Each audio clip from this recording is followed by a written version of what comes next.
La loi de l'attraction, c'est fait pour le stage numéro 2. Tu sais, c'est là où tu reprends ton pouvoir. Et dans cette phase, tu te rends compte que tu peux avoir, être et faire tout ce que tu veux en utilisant des techniques de la loi d'attraction, de la visualisation, des vision boards, des affirmations, des intentions. Tout ça, ça fonctionne. Mais quand tu progresses au stage suivant, tu te rends compte que les intentions sont des limitations. Et c'était une grosse découverte pour moi. Les intentions viennent du passé. Une intention, ça vient de l'ego. Et l'ego base ses intentions sur ce qu'il pense être possible. Et ce qu'il pense être possible vient de ce qu'il a vécu.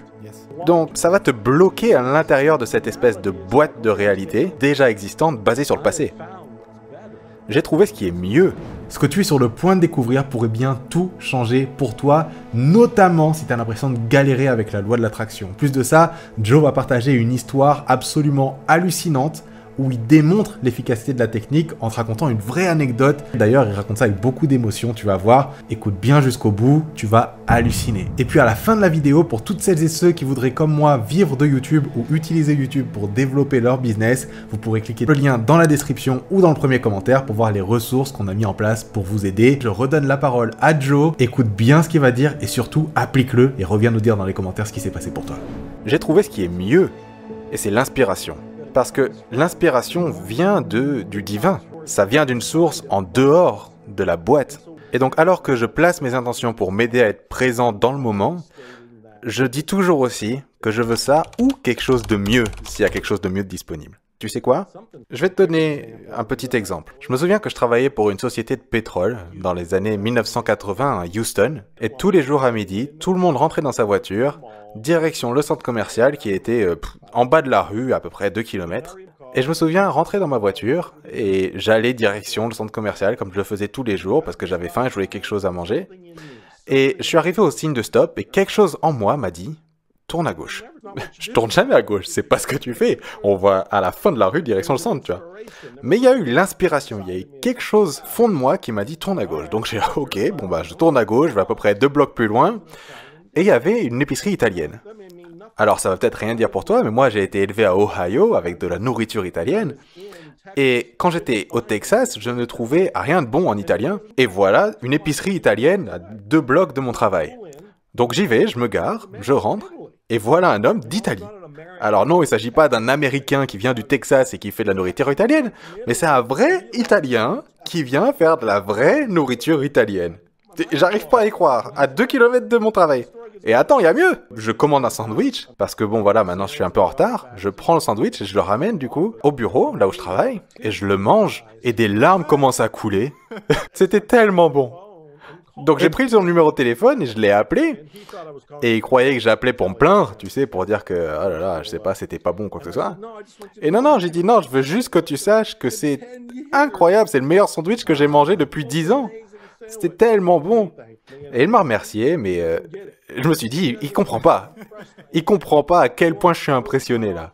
Donc j'ai fermé la porte de mon bureau et j'avais son menu et j'ai réécrit son menu. J'ai complètement refait tout ça sur l'ordinateur, tout ça. Je suis allé à l'imprimeur et j'ai imprimé le menu. J'en ai fait 500 copies. Et ensuite, je suis retourné au bureau et j'ai laissé un menu, du coup, dans le bâtiment, là où il y avait tous mes bureaux. Et le lendemain, je tourne à gauche, je retourne à l'épicerie italienne avec une boîte remplie de 500 menus. Et quand j'y suis allé, c'était rempli. Ils ne pouvaient même pas tenir avec tout le business qu'il y avait. Tous ceux qui étaient passés du coup par le bureau avaient vu le menu et ils sont tous partis là-bas pour aller manger le repas du midi. Donc je lui ai dit écoute, non seulement du coup j'ai mis le menu dans le bâtiment, mais tiens, encore 500 copies du menu que j'ai recopié, que j'ai refait pour toi et que j'ai fait imprimer. Et j'ai mangé là-bas pendant toute l'année, pratiquement tous les jours et j'ai jamais rien payé. Il m'a donné tous mes repas gratuitement et on a créé une vraie bonne amitié. Pendant ce temps-là, avec ma femme de l'époque, on galérait et je voulais trouver une maison, mais mon crédit n'était pas bon, tu sais, vu que j'étais SDF, tout ça. Je ne pouvais pas, du coup, avoir un financement de la banque, je pouvais rien avoir du tout. Et un jour, il m'a dit qu'il déménageait et qu'il voulait me donner sa maison. Il a fait en sorte que j'ai sa maison, il m'a juste dit, paye les mensualités et c'est tout, t'as la maison. Putain, je vais pleurer. J'aurais jamais pu stratégiser tout ça et créer une intention qui m'aurait aidé à trouver un Italien, une épicerie italienne à 2 blocs, à avoir de la nourriture gratuite pendant 1 an, et ensuite déménager dans une maison que j'avais même pas besoin d'acheter de façon traditionnelle. J'aurais jamais pu faire ça.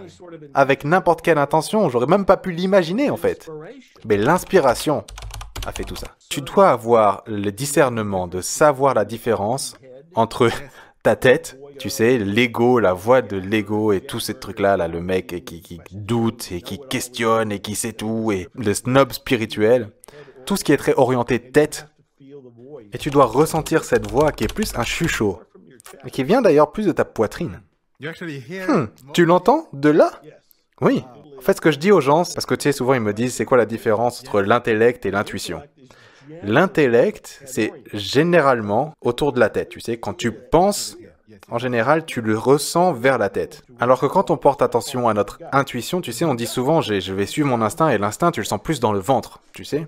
Et donc, j'ai trouvé que un super moyen de connaître la différence entre l'intellect et l'intuition, c'est de se demander où est-ce que cette voix arrive, où est-ce que je le sens? Est-ce que je le sens plus dans ma tête? Est-ce que je le sens plus dans ma poitrine et dans mon intestin? D'ailleurs, dans certaines formes d'art martial, ils te parlent d'un cerveau qui est au niveau de ton intestin. Et donc, porter attention à ça nous aide à trouver notre chemin et ensuite on doit vraiment dire oui à tout ça. Si cet extrait t'a plu, tu vas adorer l'épisode complet. Je te laisse cliquer ici pour le découvrir et oublie pas de cliquer sur le bouton s'abonner. Je m'appelle Parfait et je te dis à très bientôt dans une autre vidéo.